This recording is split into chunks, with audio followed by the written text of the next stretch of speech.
Wamyari turipuan etiamina Rocini tumpu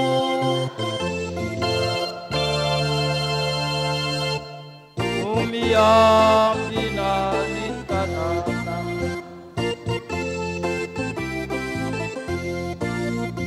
Sambada Sambadu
Anio alady fasiambropolo ny volana novambra alady farany izay banjinatsika ny loha hevitra hoe miandrandra famonjena ny mino.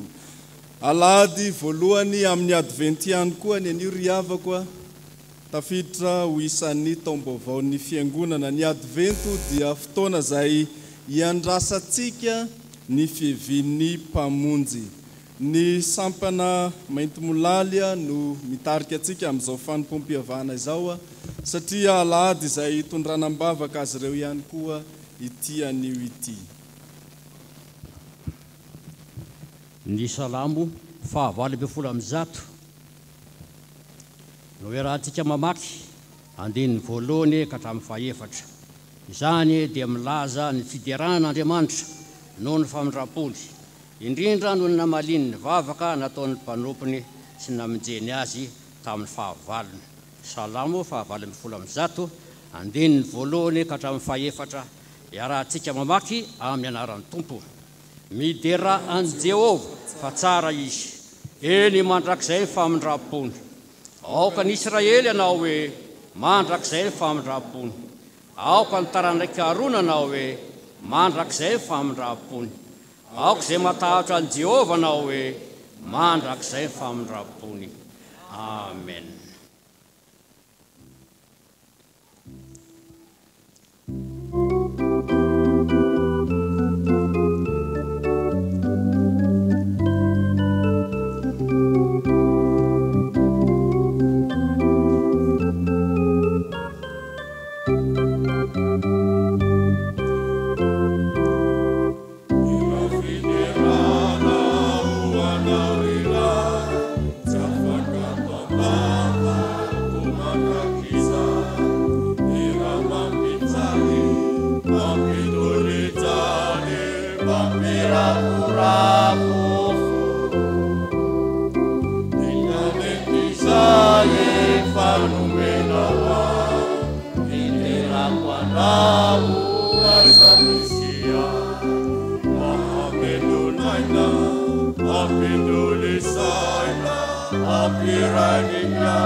Mabavaka antsika tompoko.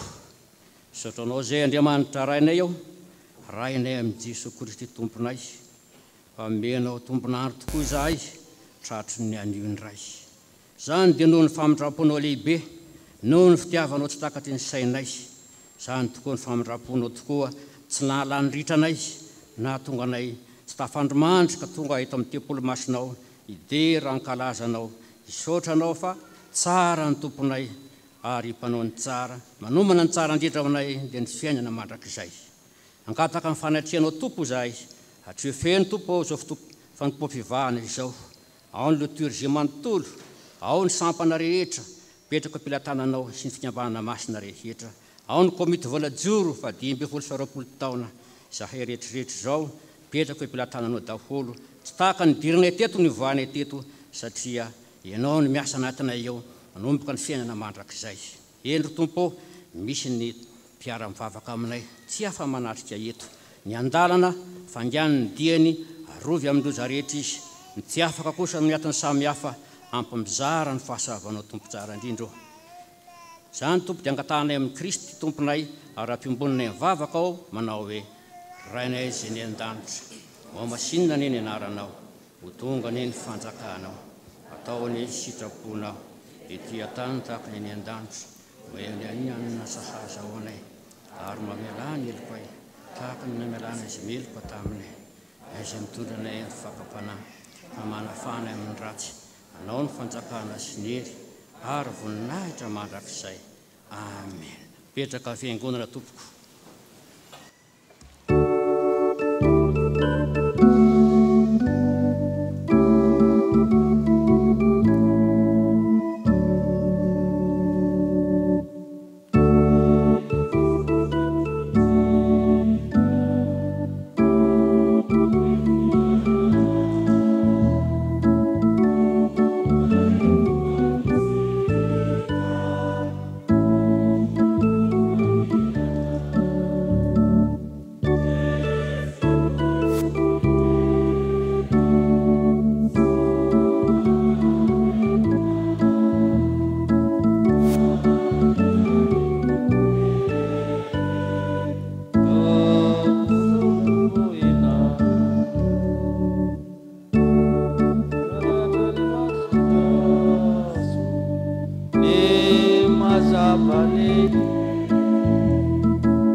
Yaramaky sy iaino ny fivakin'ny soratra masina itsika ry havany. Izany dia hitantsika ao amin'ny bokin'ny Salamo. Salamo faha 120 ka ho vakiana manomboka amin'ny 1 ara-tsahatra amin'ny 9 farany.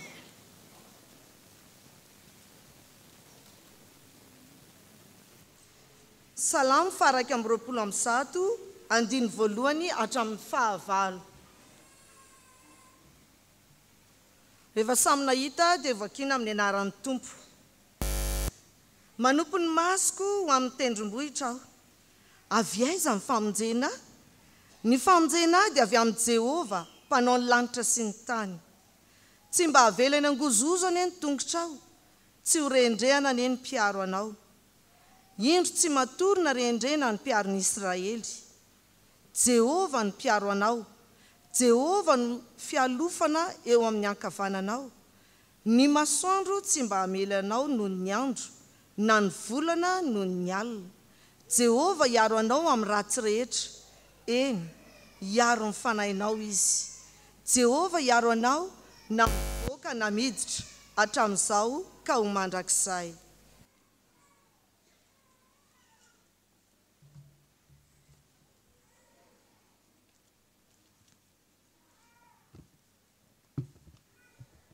Dia mbola ho tohizantsika ny famakiana ny tenin'ny soratra masina.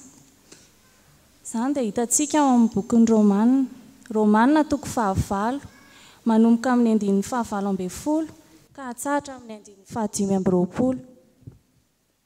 Romanina 9 manomboka amin'ny 15 ka hatramin'ny 520. Rehefa hita dia izaho amaky azy amin'ny anaran'ny Tompo. Fa ataoko fa ny fahoriana amin'izao andro ankehitriny izao dia tsy tokony hoarina amin'ny voninahitra izay aseho amintsika. Fa izao zavatra rehetra izao dia samy maniry fatratra ka miandro ny fampisehoana ireo zanak'Andriamanitra. Fa izao zavatra rehetra izao dia nampanekena ho zava-poana, nefa tsy noho ny sitrapony fa noho izay nampanaiky azy.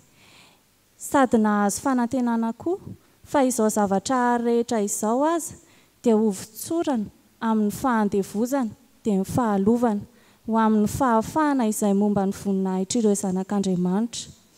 Fa fantatsika fa izao zavatra rehetra izao dia miara-misento sy miara-marary toy izay efa hiteraka mandraka ankehitriny.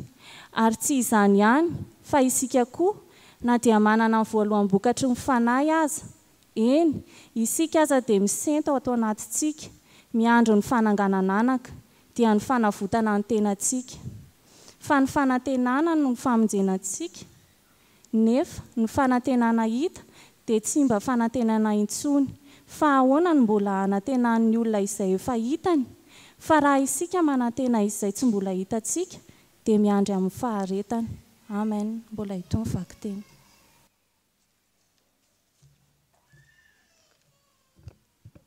Ho faranantsika ny famakiana ny teny soratra masina. Izany dia hitantsika ao amin'ny Luka 1:20, andiny 5:20 ka hatramin'ny 7:20. Luka 1:20, ny andininy 5:20 ka hatramin'ny 7:20. Rehefa hitantsika izany dia voakitsika eo am-pitsanganana. Amin'ny anaran'ny Tompo manao hoe: ary isy famantarana eo amin'ny masoandro sy ny volana ary ny kintana, ary ety ambonin'ny tany dia isy fahorian'ny firenena tamin'ny fahaverezan-kevitra noho ny fiororon'ny ranomasina sy ny fanonjana, ka ho reraka ny fon'ny olona noho ny fatahorany sy ny fiandrasany izany zavatra ho tonga ambonin'ny tany izany. Fa ny herin'ny lanitra dia hiozongozona, ary amin'izany andro izany dia hitany zanak'olona avy eny amin'ny rahona amin'ny kery sy voninahitra lehibe izy. Ary raha vao miandoha izany zavatra izany dia miandrandra ka hasandrato ny lohanareo fa manakaiky ny fanavotana anareo. Ray masina anamasinana amin'ny fahamarinana, ny teninao ny fahamarinana. Amen.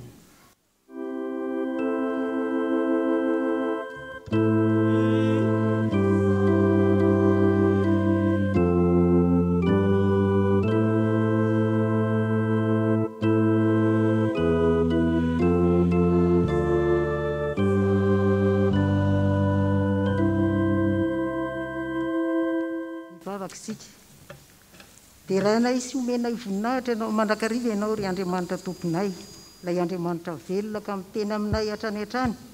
Ankehitriny izay Tompo namaky ny teninao ary andray niafatra izay atolotra anay amin'izao fotoana izao. Dia momba anay ianao Andriamanitra amin'ny alalan'ny fanahinao masina, na ho an'ny mpitoron'ny teninao izany, na ho anay izay andray izany ka sokafo ny fonay fanahy masina mba hatakaranay tsara ny afatra, ary oaka ho fiainanay sy ho famonjenao anay izany. Amin'ny anaranao Jesosy nanaovanay izao vavaka izao. Amen.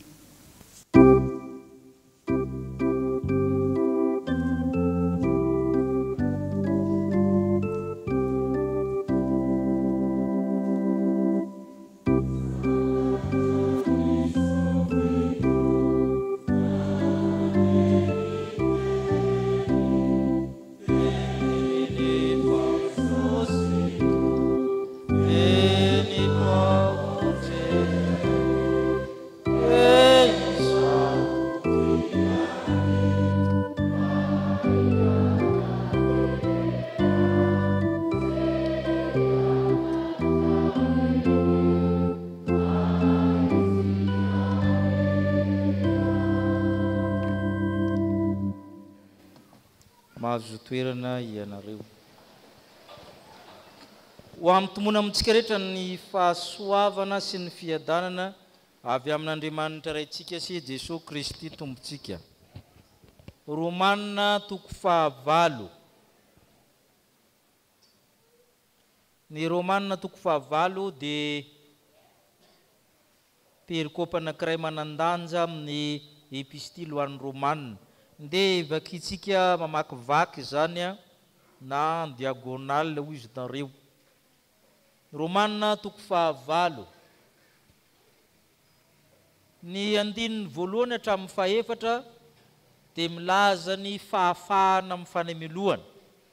Manomboka teny io amin'ny andininy voalohany, vakitsika ny andininy voalohany sy ny faharoa, ary amin'izany dia tsy misy fanemelohana amin'ny Kristy Jesosy. Ao amin'ny Kristy Jesosy lalan'ny fahananaina na afaka tamin'ny lalan'ny fahotana azy ny faha. Milaza ny amin'ny fahafahana ao amin'ny Kristy. Rehefa tafiditra amin'ny Kristy ianao izy dia tsy voaheloka intsony. Olona afaka amin'ny ozon'ny lalàna, afaka amin'ny fangejan'ny fahotana. Izay ny hitantsika eo manan-karena be matetika atao amin'ny teny famelan-keloka. Ny andininy 5 ka hatramin'ny 7:10 dia milaza ny anjara asan'ny fanahy ao amintsika ao. Milaza ny fahavelomana amin'ny fanahy. Itsika zany mizara roa dia nofo sy fanahy. Ka asan'ny fanahy masina zany mitarika atsika amin'ny fahavelomana. Ka ao anatin'io zany ny fanahy masina zany no miasa. Ndeha makitsika sy antionany zany io tenin'ny tompo io zany amin'ny 5 hatramin'ny 7:10 io hitantsika hoe le fanahy masina marina no mamely. Vakitsika ny andininy voalohany ny andininy 5. Fa zay araky ny nofo dia mihevitra ny zavatry ny nofo, fa zay araky ny fanahy kosa dia mihevitra ny zavatra. Ny olona raha le nofo matanjaka be ho aminy ao dia miketriketrika zavatra ara nofo, chose charnelle, chose terrestre, zay ihany zany toetsaina ambany zany no ataony. Fa raha ny olona araka ny fanahy dia miketriketrika zavatra araka ny fanahy, zany hoe zavatra nambony, zavatra avy amin'ny fanahy masina no ketriketrehiny zany ao anatin'io. Na zany anjara toeran'ny fanahy masina zany izy. Dia ny andininy 7 vakitsika fa ianareo tsy ao amin'ny nofo ao amin'ny fanahy, raha ny fanan'Andriamanitra no mitoetra ao anatinareo. Zay olona tsy manana ny fanan'i Kristy zany tsy an'ny Kristy, milaza ny anjara toeran'ny fanahy masina zany izy rehefa miady amin'ny nofonao ianao, rehefa miatrika olana ianao dia io fanahy masina io zany mahavelona, fa ny nofo mahafaty. Ny andininy 7:10 hatramin'ny 7:10 dia milaza ny mahazanak'Andriamanitra. Mahazanak'Andriamanitra. Vakitsika andininy 7:10 fa zay tarian'ny fanan'Andriamanitra no zanaka. Rehefa zanak'Andriamanitra zany anao dia misy fanan'Andriamanitra mitarika anao. Ny andininy 9:10 ny fanahy dia miara-milaza amin'ny fanantsika fa zanaka. Isaky ny olona anankiray miteny hoe zanak'Andriamanitra dia le fanahy masina miteny hoe marina zany. Na miteny hoe koratsin'Andriamanitra amin'anjanaka ohatran'io. Dia izy zany manao co-proclamation, co-célébration aminao. Raha misy olona miteny azy zanak'Andriamanitra, fanahy masina koa miteny hoe zanak'Andriamanitra io na sia. Trambikintsika andininy 9:20 hatramin'ny 7:30. Io indray milaza ny anjara toeran'ny fanahy masina rehefa mivavaka tsika. Ny andininy 9:20 ihany vakitsika. Ary toy izany koa ny fanahy ny mamonjy ny fahalementsika. Fa tsy fantatsika zay vavaka tokony ataontsika, fa ny fanahy ny mifona amin'ny fitaraina tsy azo tononona. Ilay vavaka ataontsika io ke be diso, na dia tsara rafitra be azy, mbola hitsy ny fanahy io, mifona izy, misento izy amin'ilay vavaka ataontsika. Fa le ny vavaka ataontsika reny be diso, mbola manitsy satria ny fanahy masina mijery ny fotsika inona tsara ny tena ampoly le olona mivavaka io.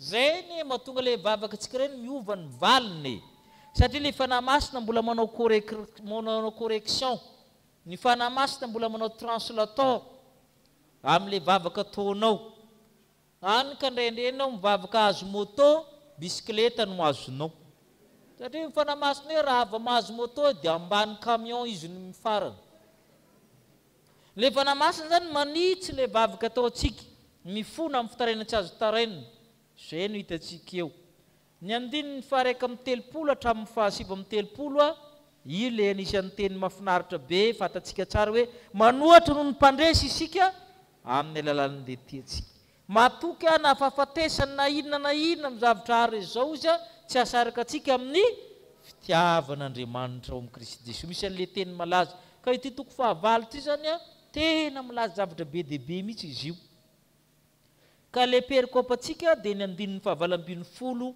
hatramin'ny fahadimy amby roapolo le nivakina teo indray manambara ny amin'ny famonjena ho antsika mino a sy ho amin'ny zavaboary tsy ho antsika ihany ny famonjena fa ho an'ny zavaboary koa dia izay ny akatsikafitra kehitriny hoe kristianina miandrandra famonjena kristianina miandrandra famonjena ka ny andininy fahadimy amby roapolo no hovakitsika nankinantsika ny fampianarana andininy fahadimy amby roapolo vakitsika fa raha isika manantena zay mbola tsy hitatsika dia miandry amin'ny faharetana manantena dia miandry amin'ny faharetana itsika zany dia mila manana fanantenana zay ny voalohany verimberinao le teny hoe fanantenana mila manana fanantenana isika amin'ny zavatra rehetra tsy ianao rery ny mijaly hoy Paoly apôstôly ny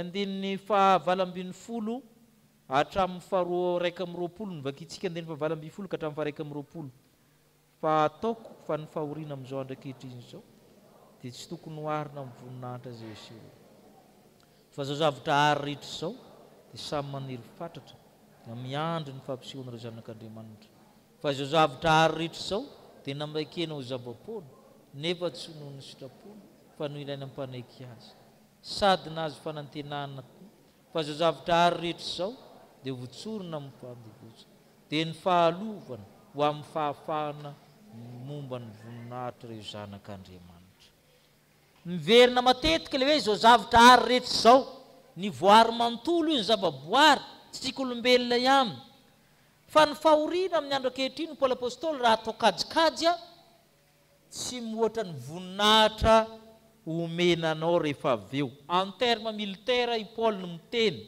rehefa manao miaramila ianao dia mijaly mikotrana mianatra ny fifehezana mianatra eo ambany fifehezana fa zany izy tsy hoarina rehefa tonga amin'ny fotoana ametrahana galony ianao dia adininao zany rehetra zany zay ny hoe le fahoriana retinareo kehitriny io tsinitsinina koa rehefa hoarina amin'ny voninahitra omenanao rehefa avy eo ary zay koa ny fiainana kristianina mila manantenitsika fa azo voninahitra izao zavatra ary rehetra zao izy Paoly apôstôly a dia manantena ny sehoan'ny zanak'Andriamanitra hafahafa tenin'ny Paoly io manko ny voninkazo koa zany manantena ho votsorona hiala amin'ny fahalovana inona no vahalovana mahazo ny zavaboary dory-tanety fanomana tontolo iainana sy ny sisa na dia latsika olombelona rehetra satria tamin'ny andro nanontany Damasebo voaozona amin'ny tany hoy Andriamanitra nanjary ratsy ny tany ny fampihinana ny biby ny olombelona sy ny sisa ka ny zavaboary ireo ny voninkazo ireo ny voromanidina ny tany na ny tsy mananaina ary dia lazain'ny Paoly fa misy fanantenana mahagaga zany ho avy ny andro ny famonjena zany a tsy ho antsika ihany fa ho an'ny zavaboary rehetra tsy lotsony izy raha ambolo voninkazo zany ianao a tsy hintsina tsony ny rozinao zay midikan'izay ho avy zay fotoana zay ozy izy tsy hintsina tsony io ary ny apokalipsy dia milaza an'izany hoe ny voankazo rehefa mamoa amin'izany fotoana zany a mandram-pinananao azy a dia tsy lo le voany mangy eo tsisy zavatra lotsony izay le fanantenana ho an'ny zavaboary manontolo ary izy io tsy dia misy manazava ahoana moa le fiainan-danitra any zany tsisy zavatra lotsony fa mazava amin'ny teny hoe nahazo fanantenana fa zao zavatra ary zeto votsorana amin'ny fandevozana dia ny fahalovana tsisy zavatra lotsony zany any ariana any ny mahatonga ny Paoly apôstôly mitenany zany dia mahatonga antsika manana fanantenana dia misentoara itsika koa izy na dia mijaly tokony hanana fanantenana.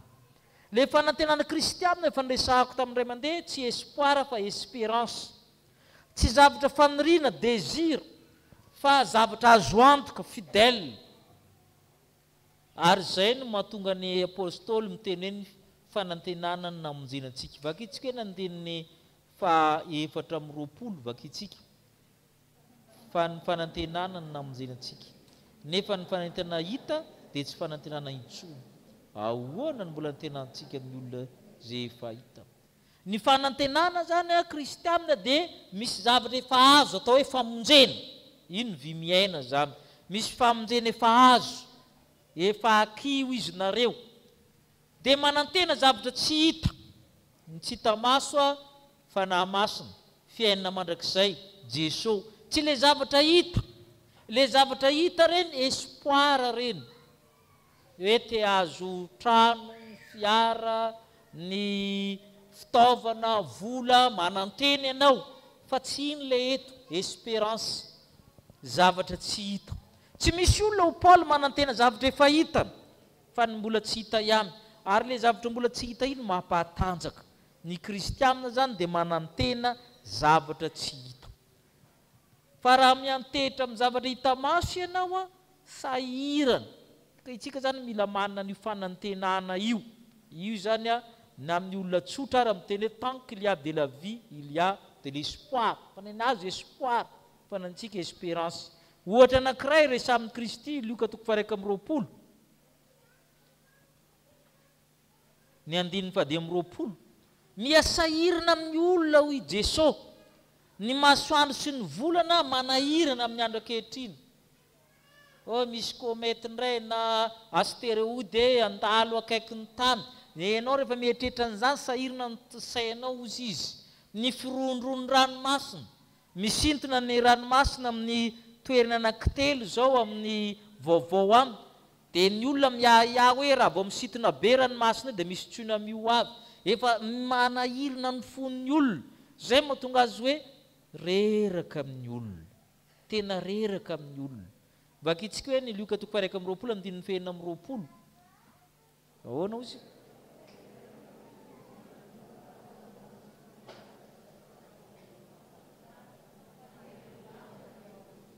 Zay. Reraka ianao mamaky ny vaovao amin'ny gazety sy ny sisina moa zao ny malaza indray amin'izao ny zava-dratsy fanolanana. Mba hitrerety ianao raim-pianakaviana mivoaka mandeha miasa, zaza miosondrano ivantananao hoe mafy ianao zany. Mafy zany. Ka raha vao tsy manana fanantenana ianao tsy hivoaka ny tramontsika fa samy miandry amin'ny antsobe ny zanany vavy efa rano. Satria ilay izy efa lasa phénomène manerana Madagasikara. Manjary tsy havita hiasa ianao fa samy miandry ny azy io. Dia izay ny ilana n'ilay fanantenana kristianina. Reraka ny fon'ny olona. Inona indray ny tranga, anahoana indray ny rapitso.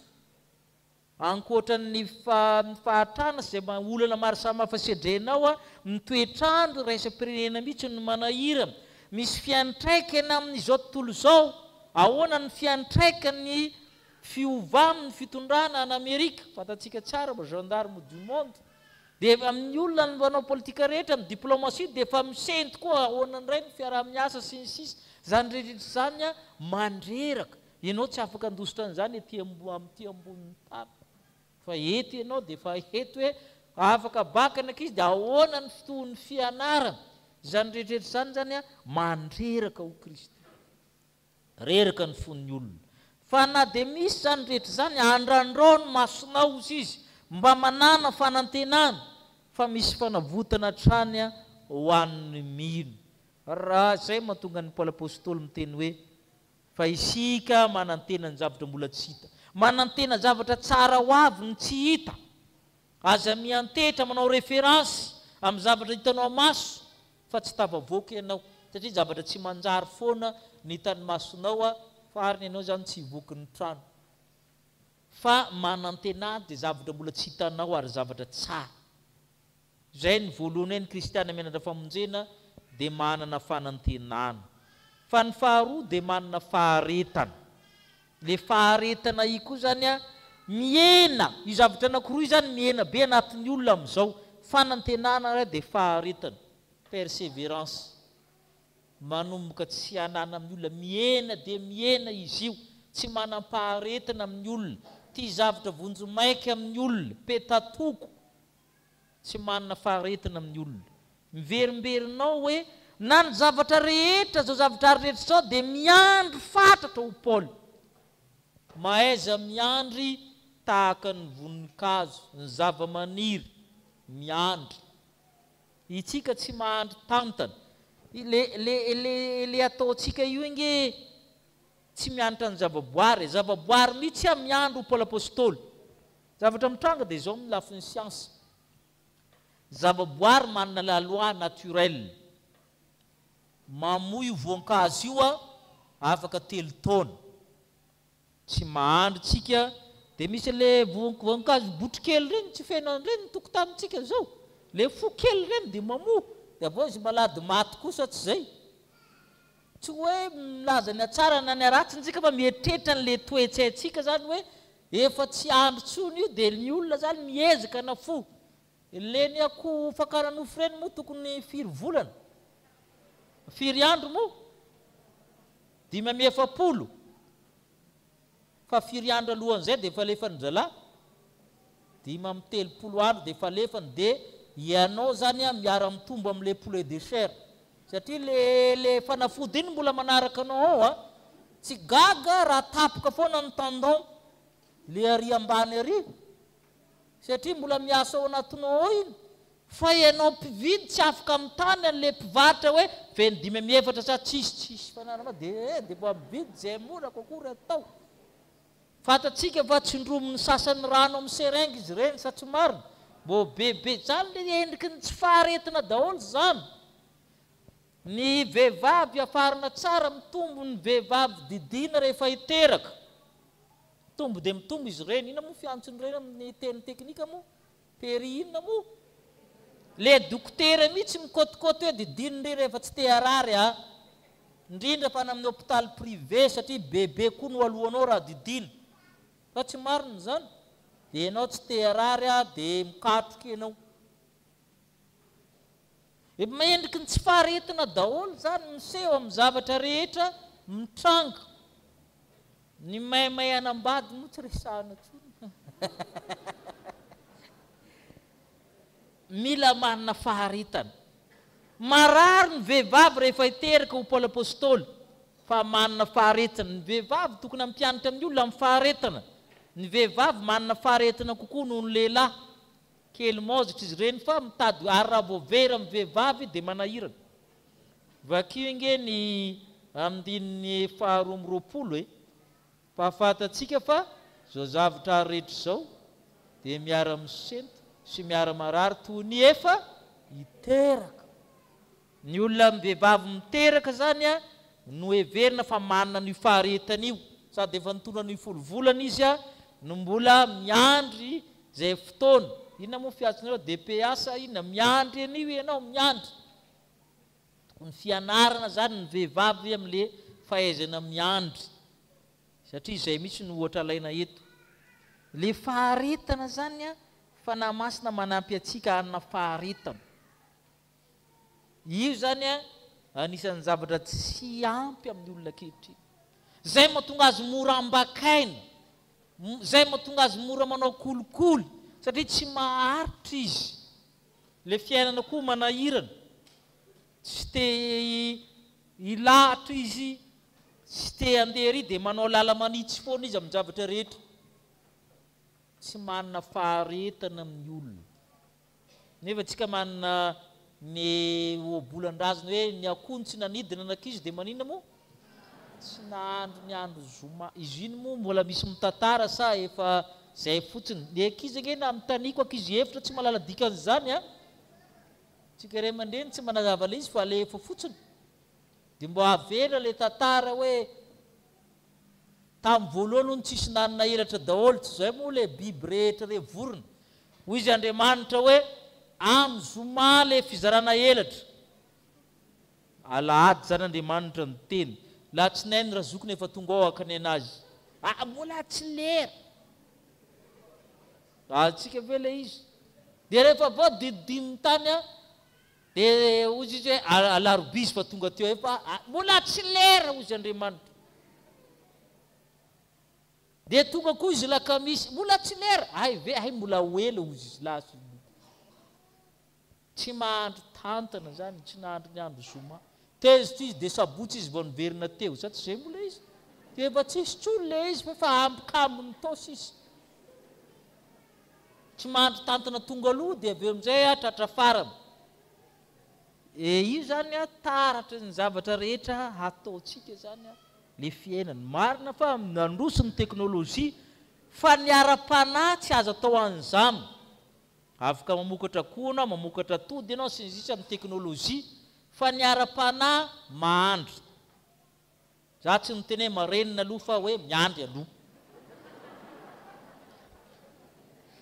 mila mahay miandro tsika salamo fa 120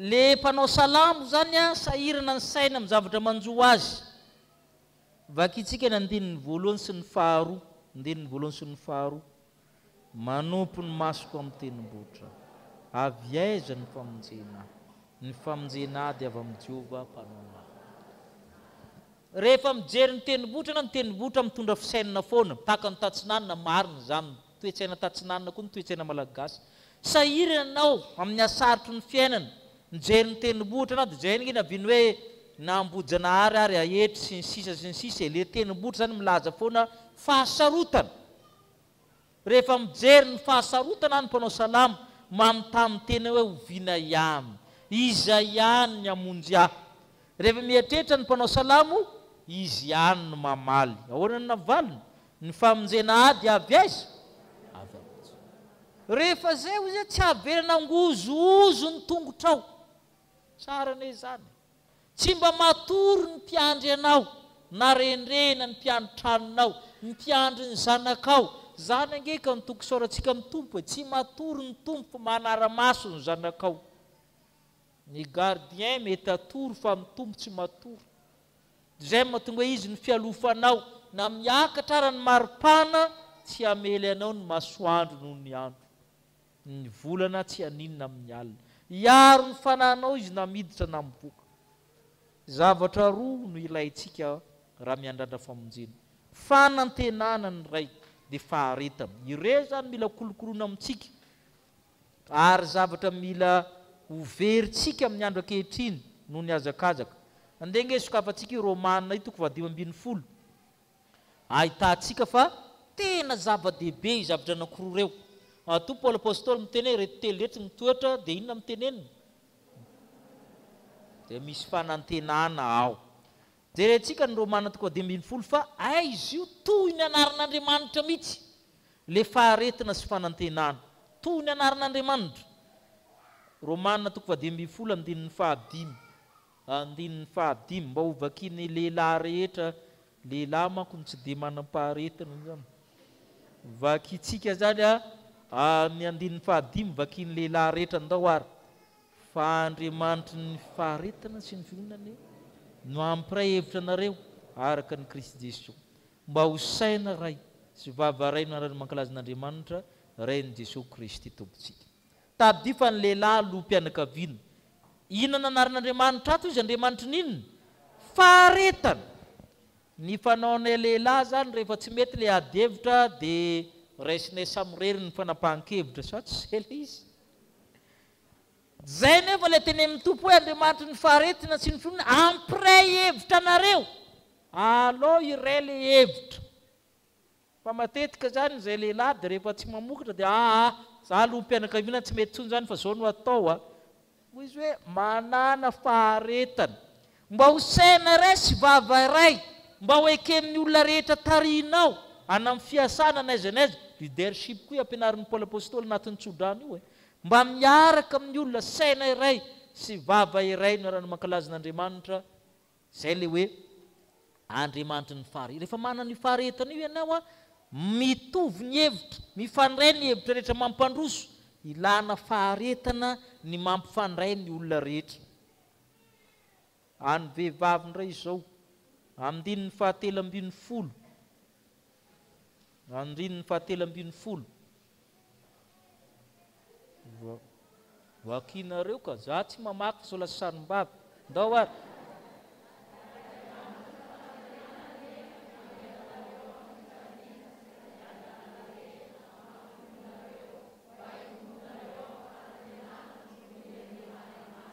ianareo zany tokony manana fanantenana trano amin'ny zavatra rehetra, ary rehefa manantena dia faly. Ohatra madiditra le rangahy, raha manana fanantenananao faly ianao tonga aminy, fa rehefa tsy hoe sorony akanjonao sasana satria manimanitra natakazaly le akanjo. Le fanantenana zany ny Andriamanitra nge toy ny anaran'Andriamanitra nge io, Andriamanitra ny fanantenana. Rehefa miaraka amin'ny ianao feno fifaliana, mba manontany tena aiza le fifalinao, feno fiadanana, feno finoana, fa tsy maintsy hiatsara io, tsy maintsy hiova io toe-javatra io.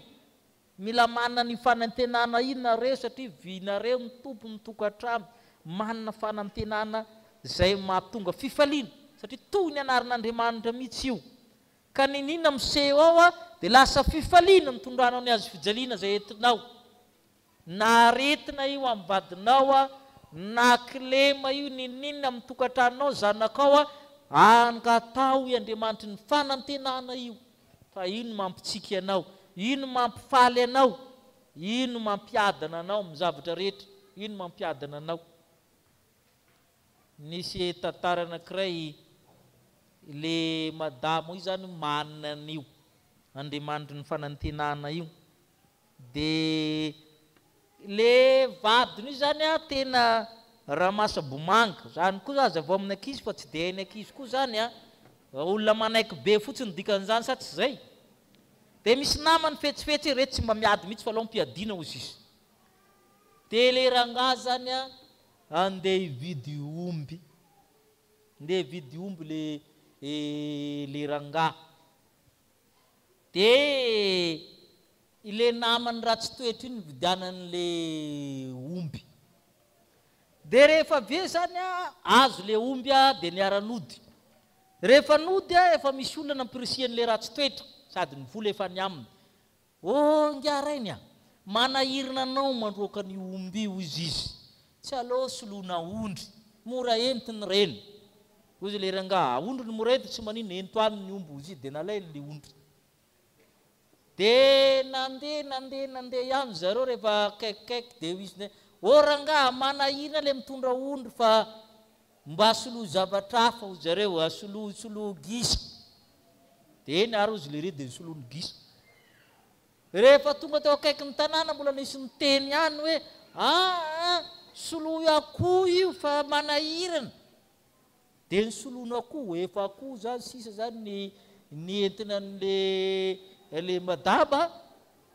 Rehefa tonga teo tanàna zany dia nitsena azy le madama dia hoe fa ahoana ny fandehana aiza le omby? Ozy izy fa ny solona ondry fa manahirana mitondra azy. Dia aiza le ondry? Ny solona akoho fa tisaka lena dia vita. Ay, mandroso ary sakafo izy le madama. Tsy maninona fa ianao arareraka ko. Zay le madama manana fanantenana. Le rangahy ty nahazan'le vola be itezitra be tony koa efa mpiadina tsy miady. Nitorady, ina le natora, le sakosy misy vola nitorady ry zareo. Dia niverina ihany le vola zany isa tezitra be zay efa ny aloha ihany va mahita hoe le vola natoraka tary. Zay le hoe todiny nataony ihany. Tantara ihany zany fa le hoe rehefa manana faharetana sy manana ny fanantenana isika dia be ny zavatra sitrana ao anatin'ny fiarahamonina. Io ny tena tsy hananany olona amin'ny andro ankehitriny. Ka averintsika ny tenin'ny Paoly apôstôly Romanina 9:5-20. Romanina 9:5-20. Ahoana ozy izy? fa raha isika manantena zay mbola tsy hitatsika dia miandry amin'ny faharetana. Io tsy le hoe miandry fa gasy fa fiandrasana kristianina sy fanantenana kristianina ho an'Andriamanitra rery ny voninahitra.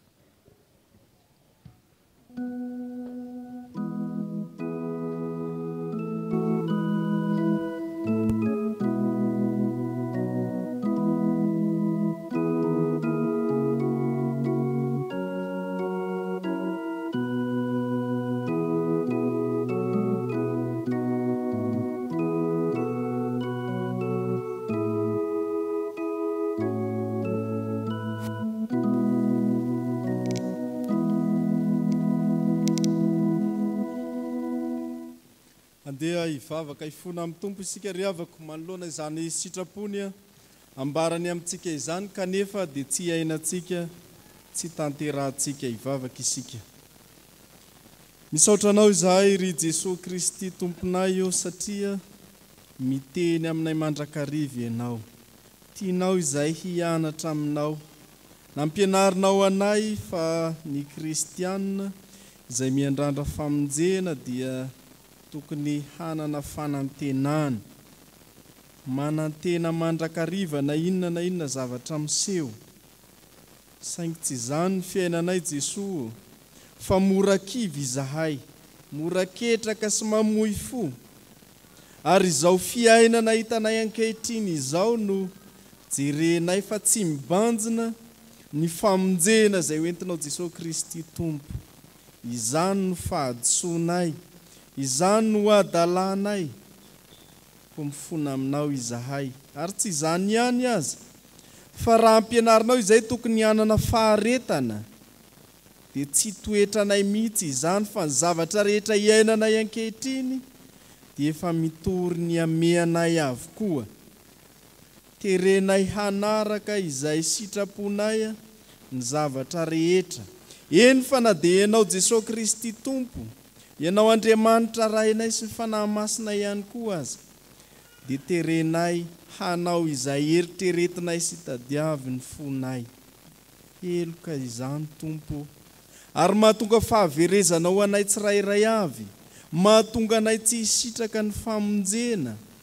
Koa indreto izahay manolo tena miaiky heloka fa tsy tanteraka, diso mandrakariva manoloana ny fitiavanao sy ny sitraponao izay ambaranao aminay.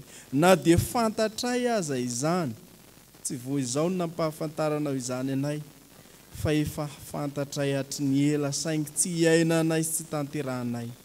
Koa mifona aminao izay mangataka ny famelan-keloka sy ny fanadiovana. Ny fanirianay dia mba handraisanao anay indray ho isan'ny olombonjena, ho isan'ny olomboavitra ao aminao Jesosy Kristy tompo. Koa diovy ary izahay ho afa-keloka, ary sasao madio mba ho afaka amin'izany fahotana sy faharatsiana izay ilomanosanay isanandro izany. Noho ny aminao Jesosy Kristy mpamonjy sady mpamela heloka, ary mandray anay no asainay mangataka sy manao izany fonanay izany. Amen. Ny hira 700 ry havako ny iraintsika, ny andiny voalohany sy ny andiny fahatelo.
tamin'ny fona ao tokoriavako ny fonana sy ny bebana teo anatrehan'ny tompo dia vonany amela elokanao izy ko mitsangana raha iso ampifaliana ny teny somafaly famelan-keloka izay omeny anao.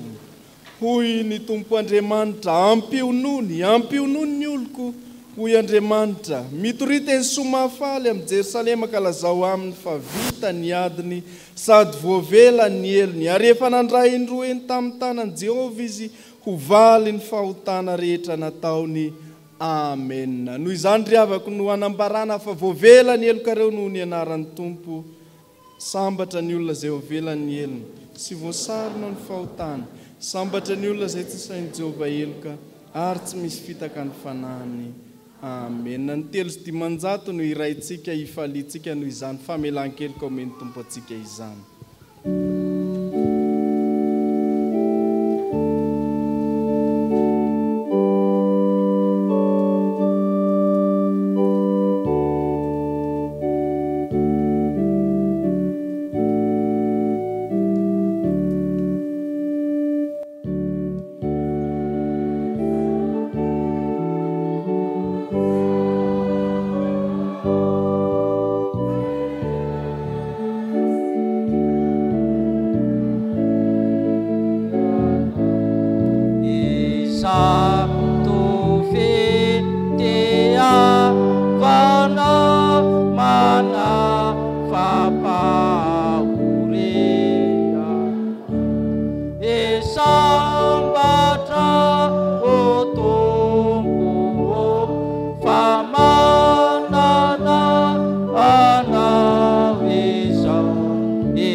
Iombona amin'ny vavaksika rehetra ry havana.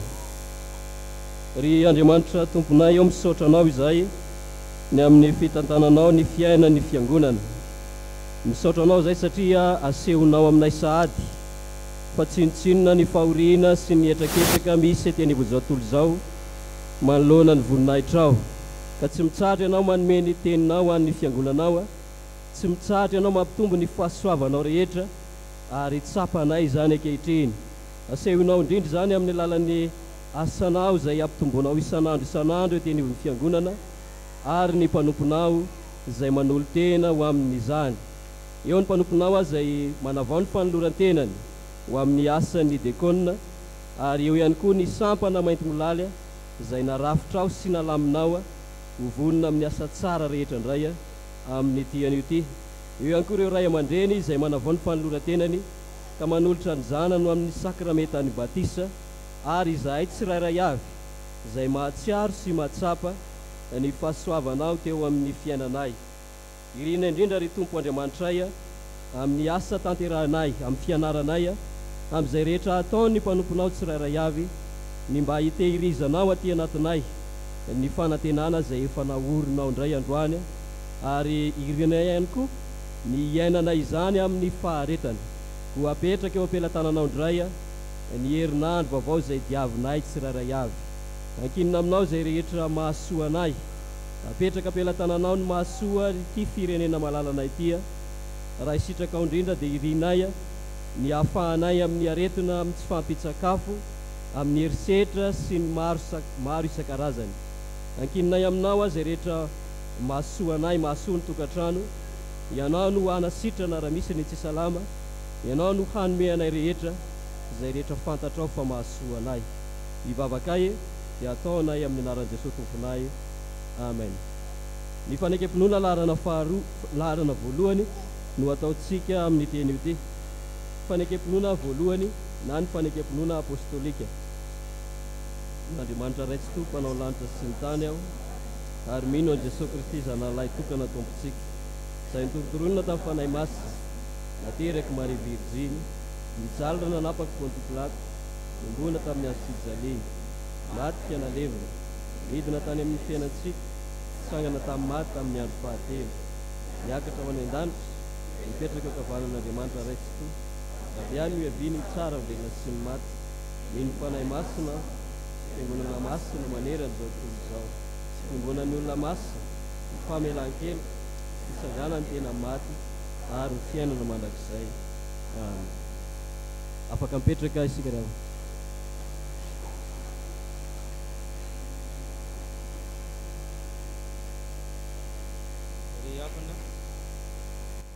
Fifaliana ho antsika ny mandray reto avantsika manao voan'ny fanoraterany amin'ny alalan'ny sakramentany batisa atolotra ho an'ireo zanany.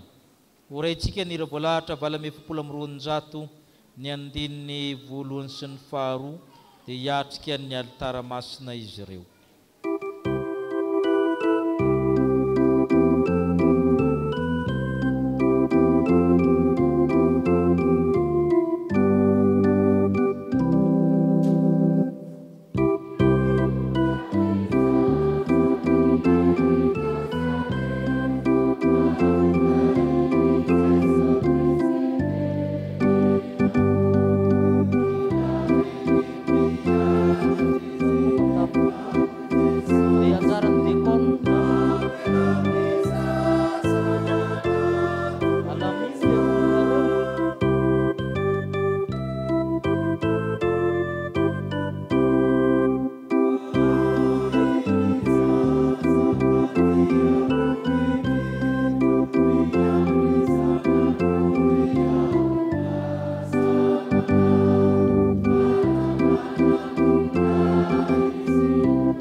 Fifaliana ho antsika mandray toavantsika araka izany eo amin'izany sakramenta masina izany.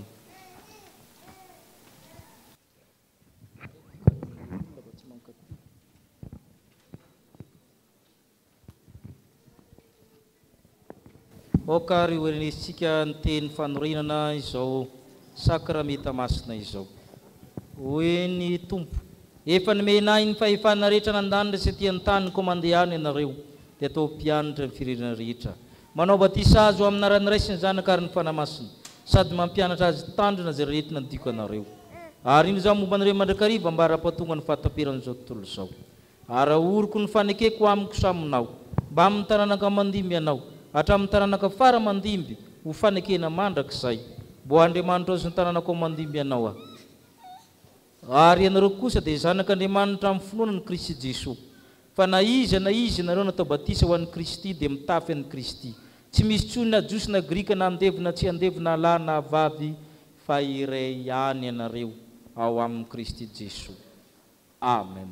Malohan'izany teny tompo izany ry havana dia mangataka anareo hitodika avy hatrany amin'ny fiangonana aneo ny fanekenareo ny fepetra momba ny batisa. Manolotra ny zanakay ho an'Andriamanitra raitsika izay ekenay ny joro na amin'ny teny na amin'ny asa ho mpanompon'Andriamanitra mahatoky mba hahatonga anay ho fianaran'ny zanakay amin'ny androm-piainanay rehetra. Ekenay ny anatanterahany fiangonana amin'ny zanakay ny fitaizahana rehetra araky ny filazantsara tokony atao aminy mba hitombony amin'ny fahalalana izao fahasoavan-dehibe raisiny avy amin'Andriamanitra izao sy anekeny an' Jesosy ho tompo mba hahazoany hery andava ny asan'ny satana rehetra. Vonona ny vavaka ho azy sy ampianatra azy ivava ka mpiditra azy ho mpianatra sekulalady izahay. Ekenay ny ampianatra azy ny anton'izao fanaovam-batisa izao ary ezahanay ny taona azy ho mpandray ny fanasan'ny tompo. Ny herin'Andriamanitra ny ankinanay atanterahanay izany. Amen. Omen'Andriamanitra anareo zany herin'izany atanterahana zao fanekena izany satria ny fiangonana dia angataka anareo ho azo ny fanahy masina ka hitsangana isika fiangonana angataka izany fanahy masina zany. Enina amby efapolo amby roanjato andininy voalohany sy ny fahaty.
Sika riavana Andriamanitra raitsy toa tia anay dia tia anay tokoa ianao ary ny fitiavanao dia mialoha mandrakariva ny fitiavanay ianao.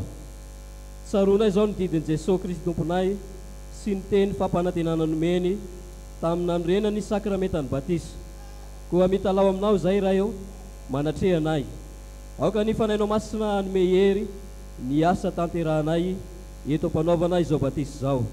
Rano mamelombelona ny zavaboary ity ary manasa ny loton'ny nofo rehetra mba ho famantarana ny fanadiovana anay ho amin'ny fiainana vaovao kristiana izao.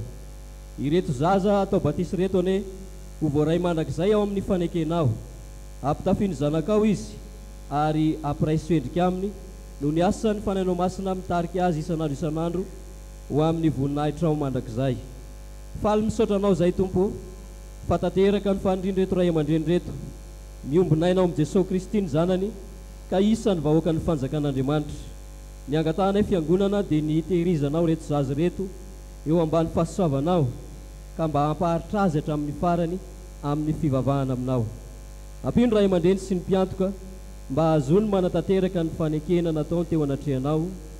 Omban'ny fahasoavanao ny ezaka rehetra ataon'ny fianakaviana sy ny ray aman-dreny ary ny fiangonana amin'ny fitaizana ireto zazy reto. Amin'ny anaran'i Jesosy no angatanay izany vavaka izany. Amen. Petraka isika fiangonana.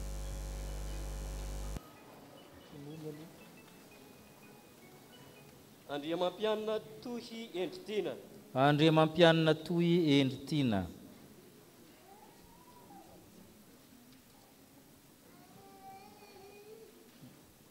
Izaho manao batisanao amin'ny anaran'ny Ray sy ny Zanaka ary ny Fanahy Masina. Amen. Mianatra zikolalahady amin'ny heriny. Ravonjy Tojo Nathan. Ravonjy Tojo Nathan. Izaho manao batisanao amin'ny anaran'ny Ray sy ny Zanaka ary ny Fanahy Masina. Amen. Efa tokony hianatra koa. Ranomenjanahary Randy Hayden. Ranomenjanahary Randy Hayden. Izaho manao batisanao amin'ny anaran'ny Ray sy ny Zanaka ary ny Fanahy Masina. Amen. Efa tokony andeha koa. Simon Andriantsoa Mino Asina. Simon Andriantsoa Mino Asina. izaho manao batisanao amin'ny anaran'ny Ray sy ny Zanaka ary ny Fanahy Masina. Amen.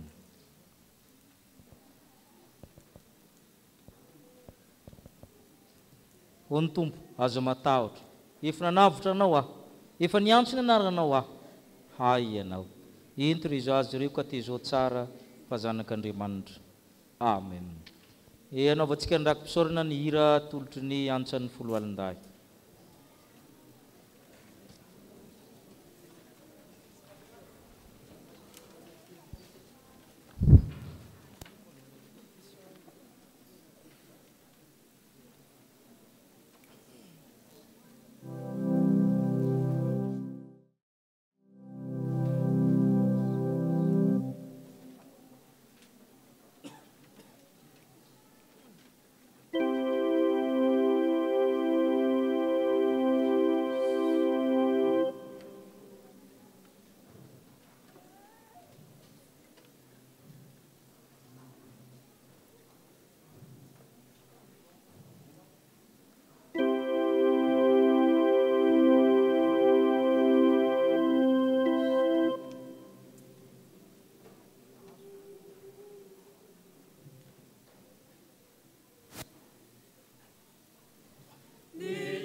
Eny ry havana, ny fahasoavana faharoa eto amin'ny fiangonana dia midikona manavao ny fanorantenany ho amin'ny fandraisan-tanana.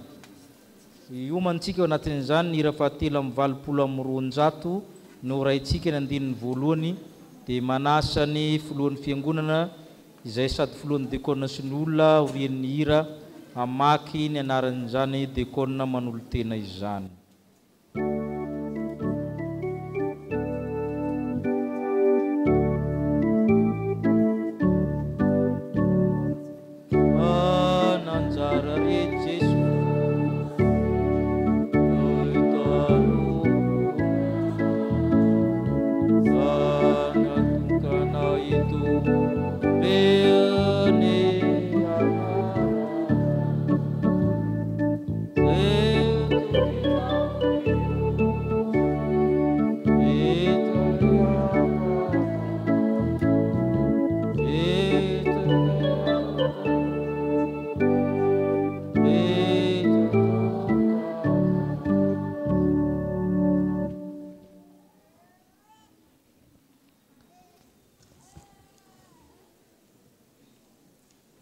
Dia faly miarabantsika fiangonana natratra izao androny izao amin'ny anaran'i Jesosy Kristy Tompo.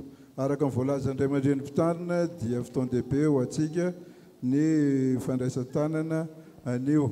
Ka indro atolotra antsika ny fiangonana ny dekona ho raisi-tanana anio Randriana Arson Nasolo.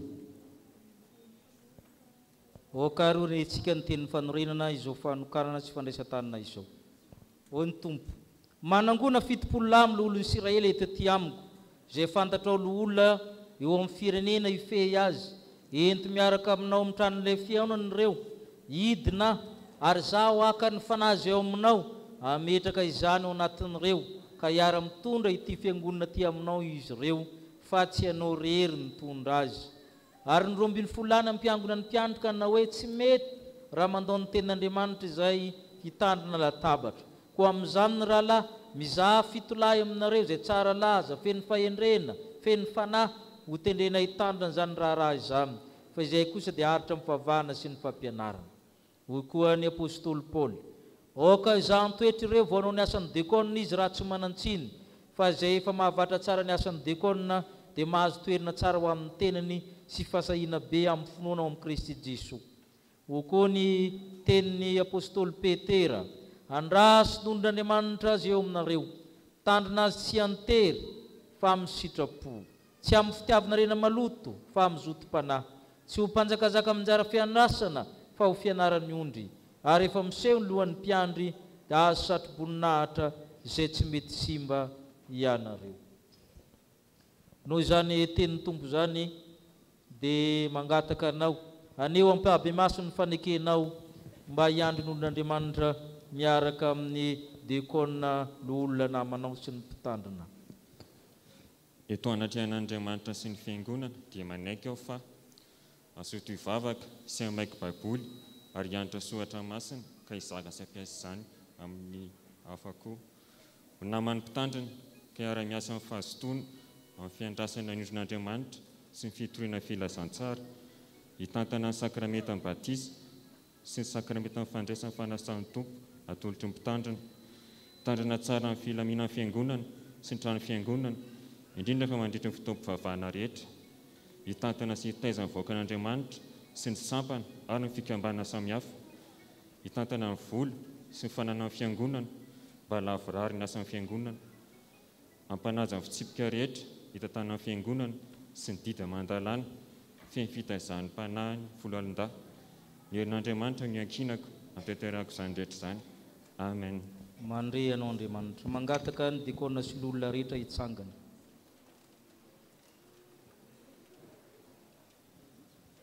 Noho izany fanekena ataonao teo izany, dia aminarin'Andriamanitra ilay zanaka fanamasina dia manamasina anao izay.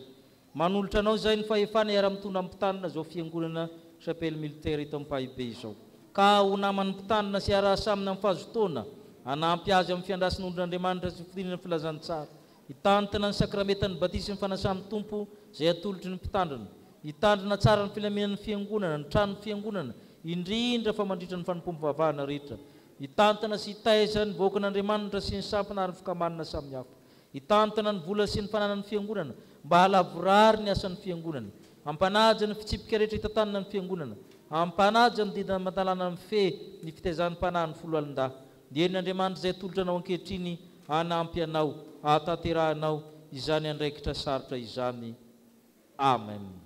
Dia ny filohan'ny diakona no anolotra ny taratasy fanamarinana amin'izany.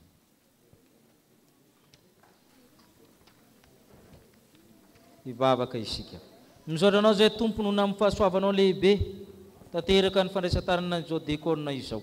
Ianao efa nanome ny fananao masina hiaraka aminy, tanteraka ny asa miaraka amin'ilay diakona l'olona izay efa no masininao anao izany. Amin'ny fankatoavana, amin'ny fanompoana tokoa, tahiny fiangonana tsy ho mpanometsiny fa ho mpiara-miasa matoky ary manaiky fampitantana amin'ny fampandrosoana ny fiangonana. Ny aminaran'i Jesu Kristy vela sy manjaka miaraka aminao fanamasina amin'ny taona rehetra mandrakizay. Amen. Tanteraka aminao izao tsodrano zao. Indro efa nataoko teo ambavako ny teny, ambavanao ny teny. Indro amanindra anao zao an'izao anampahefana amin'ny firenena, ny fanjakana, anongotra sy anjera, andrava sy androdina, anorona sy amboly. Andriamanitry ny faharetina ane, ary Andriamanitry ny fanantenanane, ampirehevitra anao Kristy Jesosy. Mba ho saina resy vavareno mankalazan'Andriamanitra miaraka amin'ireo diakona namanao. Ka Andriamanitry ny fiadanana masina anao ho tanteraka, ka hiaro ny fanahinao, hiaro ny iainao, ho tanteraka tsy hanantsiny amin'ny fiheven'i Kristy tompontsika. Amen. Mangataka ny fiangonana hitsangana hanao ny hira faneva.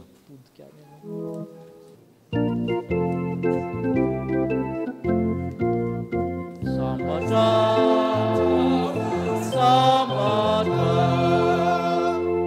ni pireneni sai mandana mitu wakemani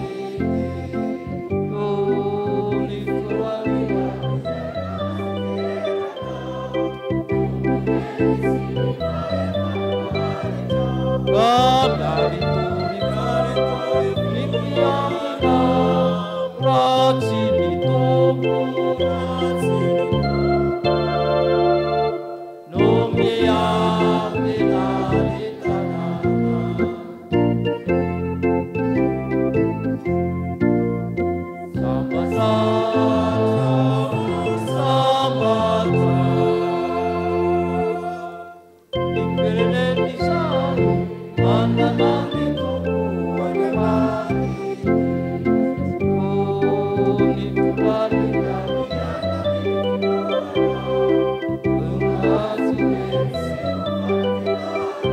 Gabari turi kari nipiamina ratini tobu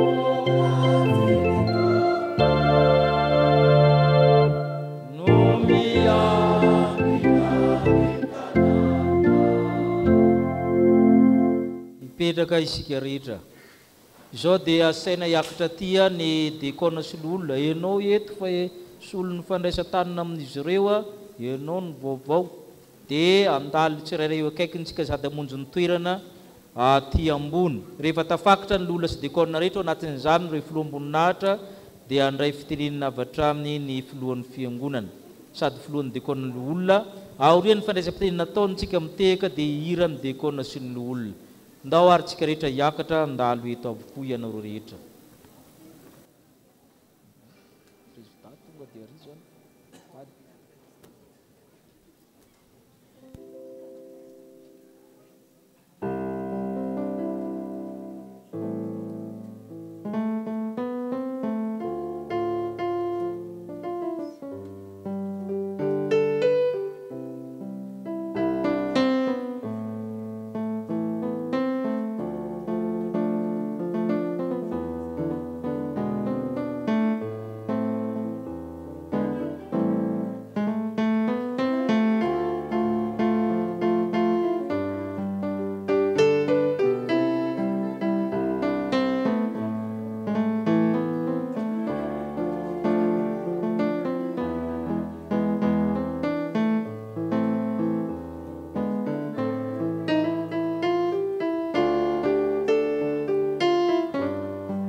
Manasa ny filoam-boninahitra ny filohan'ny fiangonana mba ambady ny ray tanana ny zao diakona ny raisin-tanana izao.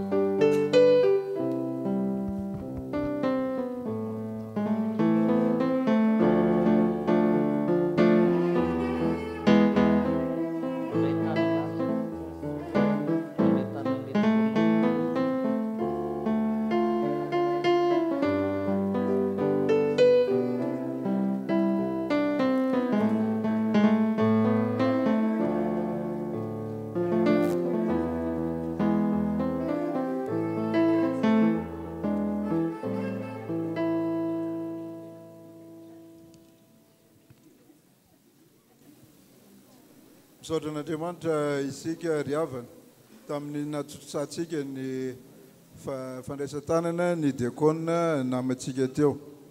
Misaotra azy isika noho ny fiantsony ary no nazahoantsika an'izay namana izay. Misaotra ny ray aman-dreny mpitandrina koa amin'ny nanamasinany atsika diakona rehetra amin'izany asa masina izany. Misaotra ny komity ny olona sy ny diakona izay nanolo tena atsitrapo ka namaly ny antsony tompo mba hitarika ny vahoaka amin'ny fanompona sy eto amin'ny chapelle militaire eto Paibe. Misaotra atsika kristianina Tsakanavaka amin'ny fanekena ny fitariana sy izay mbola ho fandaminana rehetra atao eto amin'ny chapelle militaire eto amin'ny Paibe. Ho atsika diakona namana, asa sarotra sy makadiry ny atrehantsika, nefa kosa sady masina no mahasoa ary mahavonjy, ka noho izany dia manentana hatrany atsika diakona sy lo olona rehetra ny tenako mba irahirina hatrany sy fanometanana ary andray andraikitra mavitrika mba handavoravona mba handavorariana ny asa ny fiangonana. Manentana ny sampana rehetra ihany koa sy ny rantsana ary ny fikambanana velona eto amin'ny fiangonana mba hanatotosa ny asa manandrify ny tsirairay indrindra amin'ny fitazana ireo mpikambana ao anatinareo ao. Manentana ny kristianina ray manontolo mba tsy salasala amin'ny fandraisana anjara amin'ny hetsika rehetra izay atao eto amin'ny fiangonana. Raha misy ny manana tolo-kevitra hieverana ho fampandrosoana dia miangavy antsika rehetra mba tsy salasala ilaza izany amin'ireo komity na olona na diakona izay fantatrareo na izay mety ho manana olana eo amin'ny fiainam-piangonana mba hanantona ireo diakona ireo mba hitantsika izay tsaratsara ny fiarahamonina ato amin'ny fiangonana. Manaraka izany dia manentana antsika fiangonana satria ny fiantsona dia misy hatrany ka izay terem-panasy izay antsony tompo anateviny ndarana ny diakona dia aza misalasala fa efa manomboka ny fandraisana ny anarana zany mba natevidarana ny diakona sy olona izay misy eto amin'izao ho fanadavorariana ny asan'ny tompo. Hoy tokoa ny soratra masina, zarazarainao samihafa ny fanomezam-pahasoavana nefa ny fanahy dia iray ihany, ary zarazarainao samihafa ny fanompona nefa ny tompo dia iray ihany, ary zarazaraina samihafa ny asa nefa ny Andriamanitra dia iray ihany izay miasa ny zavatra rehetra amin'ny olona rehetra. Korinthianina 2:12-14 ka hatramin'ny 9. Ho an'Andriamanitra irerany ny voninahitra.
Kanani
Hitanareo fa vonina tsara iasa izy ireo fa tsy hoe kory akaka ny sisany namborona tamin'ny Covid fa hitantsika ny fahavononana. Amonjy ny toerana izy ireo amin'ny hira fa 7:30 iomana amin'ny fotoanany VFL koa isika. 7:30 dia amonjy ny toerana izy ireo.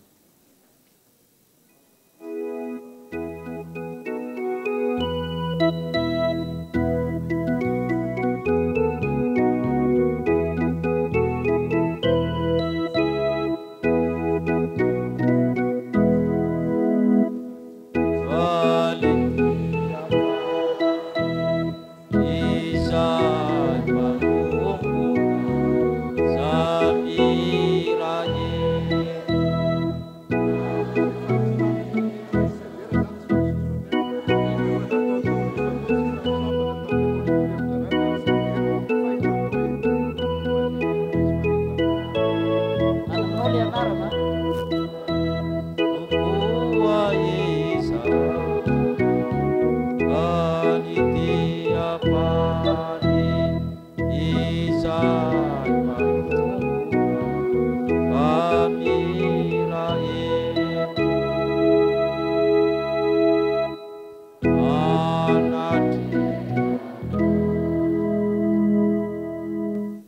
mahaliana ao antsika ny mandray ny sapana vondrona fototra laika izay ahitana ny rantsana mento molaly sy ny rantsana RFF nanavony Brown RFA sy mento molaly ny rantsana ao anatiny.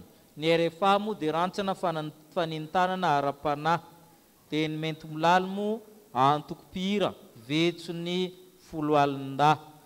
Dia nanavony Brown izy ireo dia ho apetraka ara-piangonana zany bro izany. Koa miangavy ny Brown fiangonana izay soloany filohan'ny tena maky an'olotra ny narany filohan'ny sampana izay efa nankatoavin'ny Brown fiangonana.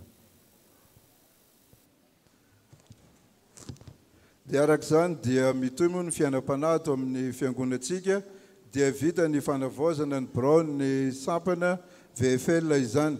Ka indro atolotra antsika fiangonana ny filohan'ny izay sampana izay. Dia Andriamatoa Raobisoa Naritsalama Rivo, iangaviana izy hiakatra eto anoloana. Misaotra ny président fiangonana amin'ny fanolorana ny filoha. Ny filoha dia maky avy hatrany ry lisiny Brown VFL.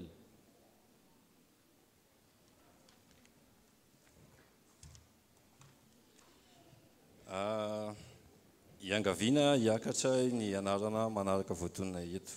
Razafy Manantsoa ery mamonjy vice-président lieutenant colonel angambany izindra sy tsisy. Ny fitantana ny RFA dia i madame i Rahantamalala Felanena Miora.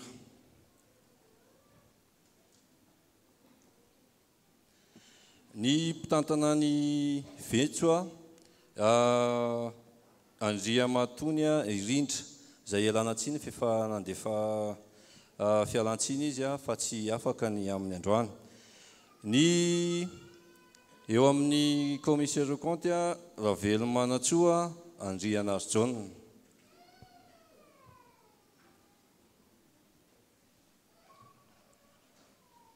Ny mpitahiry ny vola Andria Tsiferana ary ny Rina.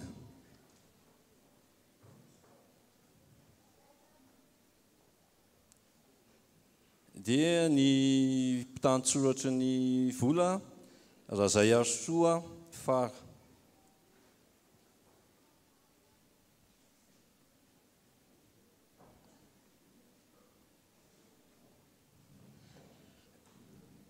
Ny eo amin'ny mpitantsoratra dia ialana tsiny fa tsy eto ny anarana fa Madame Nina angamba ny angaviana hitsangana zavady.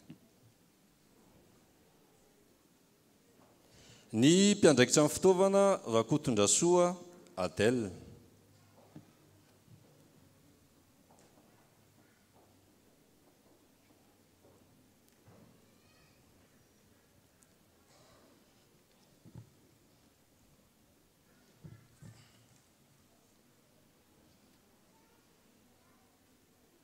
Hitodika aty amin'ny fiangonana amin'ny alitara masina ianareo.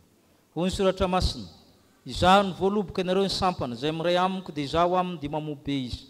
Raha miray amiko ianareo dia mitreta anatinareo ny teniko dia angatazo etianareo. Na inona fa ho tonga aminareo izany.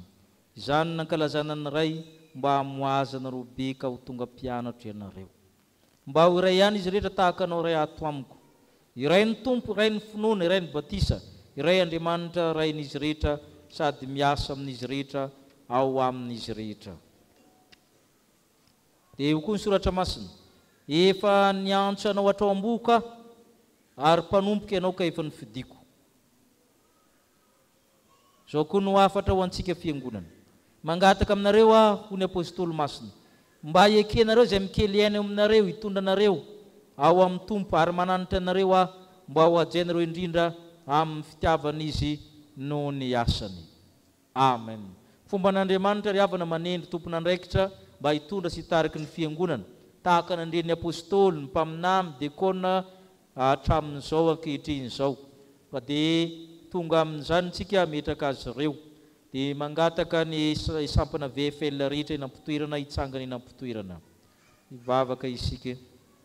Jananao zay Andriamanitra na amin'reto tompon'andraikitra reto avelanao hitantana ny fiangonana amin'ny alalan'ny VFL. Asa makadiry miandra azy ireo sampana zokony ara-panahy eto amin'ny fiangonana.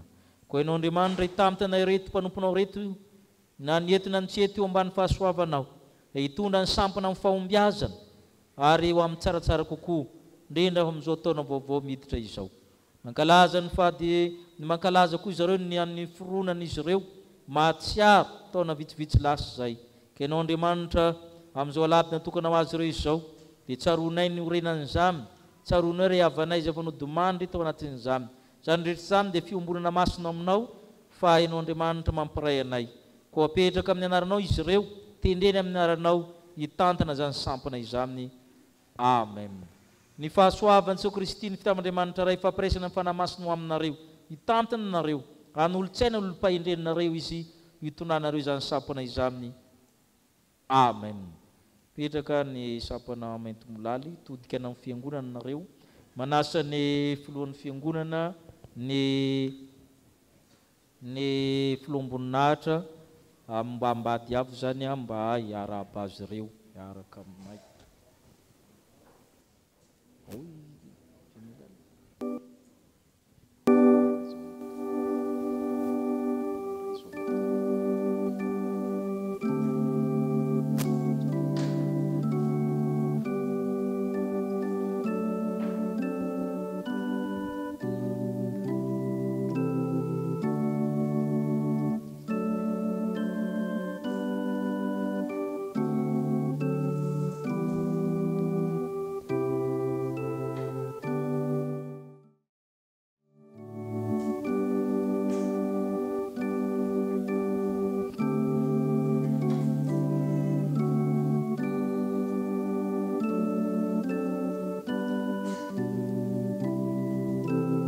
Ndray fitenenina fohy ny filohan'izy ireo fanintanana sorona sy fanintanana aorian'izany dia akatra batrany ny RFF anao fanintanana koa.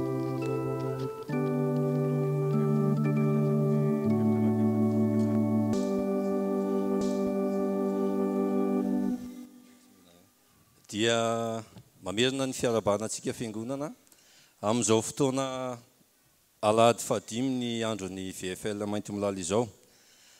Miangavy ny mainty molaly rehetra mba hitsangana na eny ampitoerana na ny manao fanamina na tsy manao fanamina. Teny vitsivitsy fohifohy ihany no andraisanay fitenenana. Ny voalohanteny dia misaotra an'Andriamanitra izahay ny amin'izao fanokanana izao satria dia tanteraka aminay reto tokoa ny teny manao hoe tsy ianareo no nifidy anah fa izao no nifidy anareo. Misaotra ny mpitandrina sy ny birao-piangonana izay ny amin'ny fankatoavana satria raha tsy nisy ny fankatoavana tsy tafajoro ny birao. Isika fiangonana ray manontolo dia isaorana ihany koa satria raha mahafantatra raha malala fa raha tsisy anareo dia tsy tafajoro koa ny sampana. 7 isanjato na azo lazaina hoe 100 isanjato ny vola ampiasain'ny sampana dia avy amin'ny fiangonana isika tsirairay avy. Faharoa manarak'izay dia 10 taona tamin'ity taon'ity ny sampana mainty molaly. Misy ny rantsana vetso ho an'ny Folanda sy ny RFA izay efa nitenen'ny ray aman-dreny mpitandrina teo. Atao anatin'ny ity taon'ity dia afaliana no resahanay satria izay no nahatonga an'ilay anarana hoe VFL mainty molaly satria tafiditra miara-miasa amin'ny FJKM Fohibe ny sampana ankehitriny. Dia fanentanana no atao eto satria maromaro vitsivitsy izahay raha hitanareo mijoro ny mpikambana. Fotoana izao anatevenana ny mpikambana ka ho antsika izay manam-paniriana iara-iasa iara-iazakazaka amin'ny sampana VFL mainty molaly dia ny sabotsy amin'ny 3 ka hatramin'ny 5 miaraka ao ny RFA sy ny vetso. Ny farany dia raha sitrakareo mety ny fanojo ihany ny ten'Andriamanitra izay niraisinay sy ny président-mpiangonana teo satria dia izay ihany koa no teny ahafahanay amarana n'izao fandraisam-pitenenana izao dia ny ao amin'ny Korintianina voalohany 2:12 andininy 4 ka hatramin'ny 9 izay mivaky toy izao manao hoe zarazaraina ho samy hafa ny fanomezam-pahasoavana nefa ny fanahy dia iray ihany. ary zarazaraina ho samihafa ny fanompoana nefa ny tompo dia iray ihany, ary zarazaraina ho samihafa ny asa nefa Andriamanitra dia iray ihany, izay miasa ny zavatra rehetra amin'ny olona rehetra. Voninahitra ho an'Andriamanitra rery ihany. Sotra tompo. Afaka mipetraka isika VFM.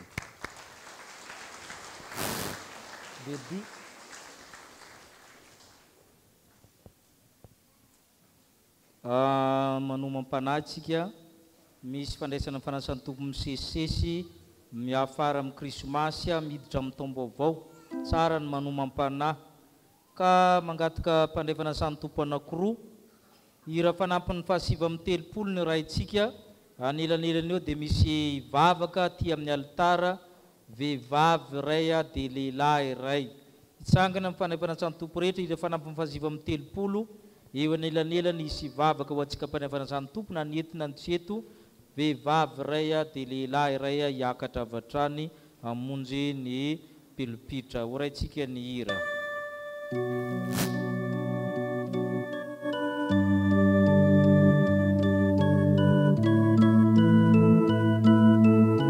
Mpandray fanasan'ny tompo tsy dekona no asaina miakatra.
Tsika tompoko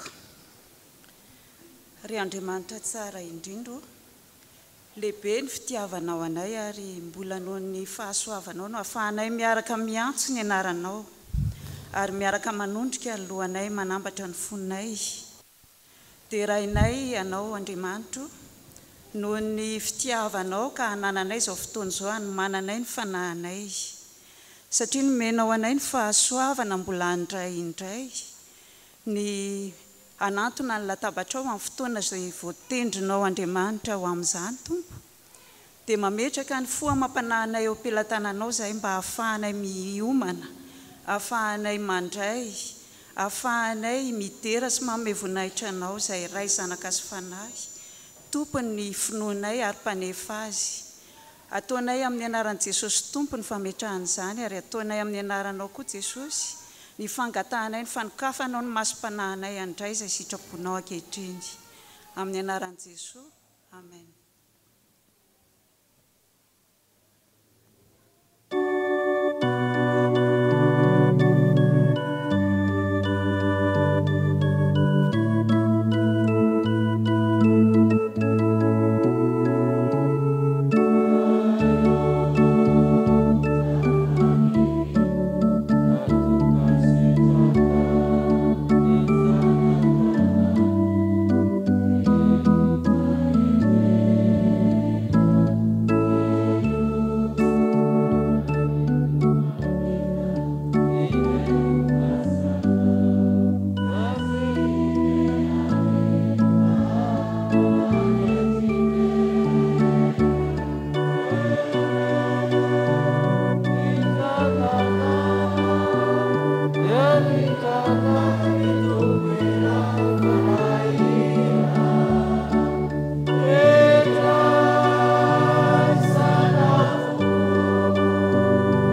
mangataka pandray fanasana tompo lehilahy tsy dekona hiakatra hivavaka.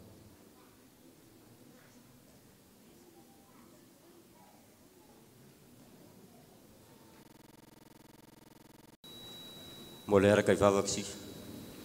Mbola velo pisaoranao zay ry Jehova rainy an-danitra any amin'izao ankehitriny izao, satria tonga eto amin'izao fotoana izao izay nomenao ahafahanay mangataka aminao ny amin'ny anomananay ny fananay, andraisanay indray ny sakramenta masina izay efa omenao anay amin'ny fotoana mampety azy. Ankehitriny izay dia manondrika ny lohanay, mangataka famelan-keloka avy aminao hatrany, mamela ny elokay mamindra fo aminay, fampanota tsy mendrika izahay. Ary ankehitriny koa dia mangataka aminao ny amin'izany fanomanam-panahy izany, ataovy manana faharetana izay raha no nampianarina anay teo izany, ataovy manana fanantenana ihany koa mba ho mendrika anao raha tonga izany fotoana izany. Saotra Jesosy eo, amen. Koritiana voalohany toko fahafolo. Koritiana voalohany toko fahafolo ny andininy fahatelo ambin'ny folo. Koritiana voalohany toko fahafolo andininy fahatelo ambin'ny folo. Koritiana voalohany toko fahafolo ny andininy fahatelo ambin'ny folo. Vakitsika amin'aran'ny Tompo. Tsy misy fakapanana azo anareo afa-tsy zanaka olombelona. Nefa matoky Andriamanitra fa tsy hamelanareo ilay mifaho. Moatra no zazakanareo fa amin'ny fakapana dia asiany lalana azanareo izany. Averitsika hoe ilay fehezan-teny tapany farany fa momba ny fakapana dia asiany lalana ahafahanareo koa mba azakanareo izany. Petraka ianareo. Ninona fakapana miatra ho Paoly apôstôly, misy lalana ahafahana mialan'io fa le mitady an'le lalana ny sarotra. Tsy misy tapidalakale zany amin'ny fiainana ny zanak'Andriamanitra, fa misy lalana foanao nangata amin'Andriamanitra io. Matoa ifakapana miatra zakanao io, ianao rery ny mahazakan'io, aza mitsiriritra ny azy fijaliany hafa, samy manana ny azy io, fa misy lalana ozy izy hialana amin'io. Tsy avelana ilay mpanahy moatra no zakanareo ianareo, fa sy ny lalana foana azohoana miala amin'izany. Ho an'Andriamanitra rery ny voninahitra. Amen. Miarahaba antsika rehetra amin'ny anaran'ny Tompo.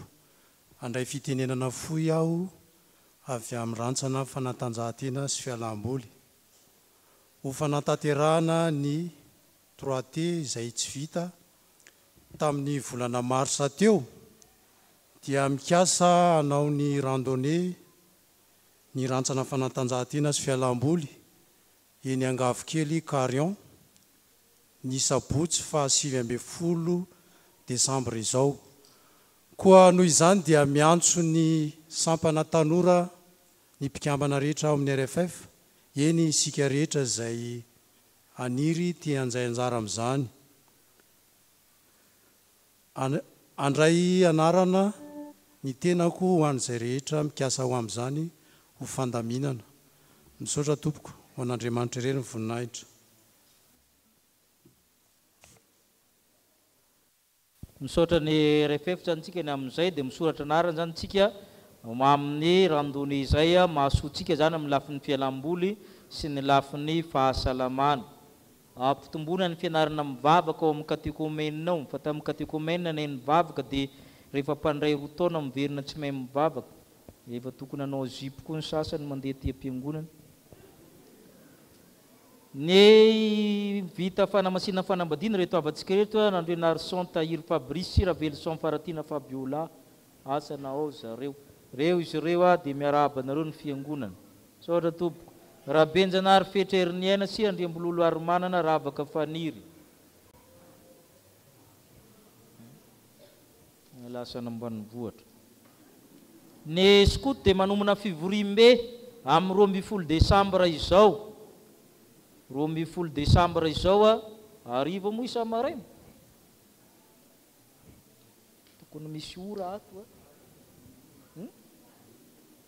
Amin'ny 3 12 Desambra amin'ny 3 antsona ny komite mpidronina rehetra ny sakaiza ny mpiandraikitra beazina moatra ny 12 taona ary ny ray aman-dreny Beazina 12 Desambra amin'ny 3 ny bus de Noël ny skoto dia efa manomboka ny fizarana ny tapakila alaina amin'ny mpiandraikitra sy ny komiti-pivondronana.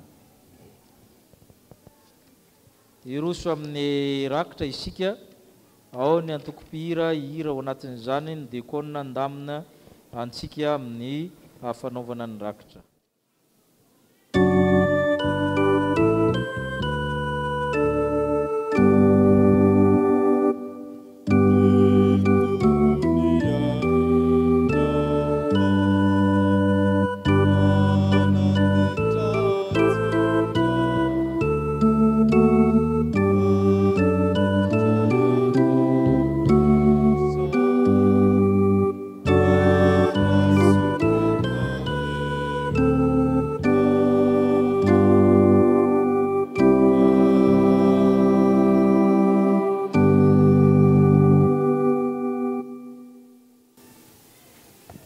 Isaorantsika n'Andriamanitra riavako ny fahatanteran'izao fotoana izao. Hamarana ity fanompoam-pivavahana ity isika ny hira izay voalahatra 1:50 ao amin'ny firana FFPM mandiny voalohany sy ny fahadimy ny raintsika.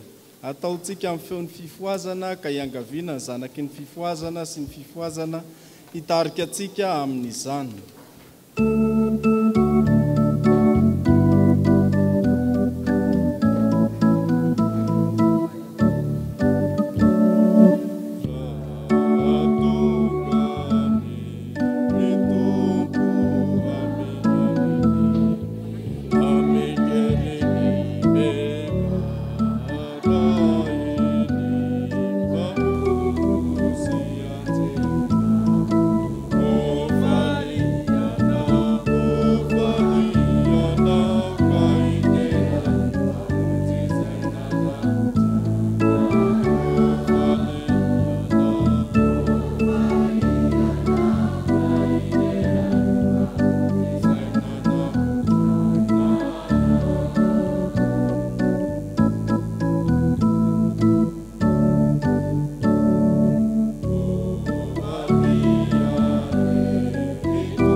Tanteraka aminareo ny nitsodrany izay omena amin'ny anaran'i Jesosy Kristy Tompo. Ary Andriamanitry ny fanantenana ny hameno anareo amin'ny fifaliana sy ny fiadanana rehetra amin'ny finoanareo mba hitombonareo amin'ny fanantenana noho ny herin'ny fanahy masina. Amen. Mahazo toerana ianareo.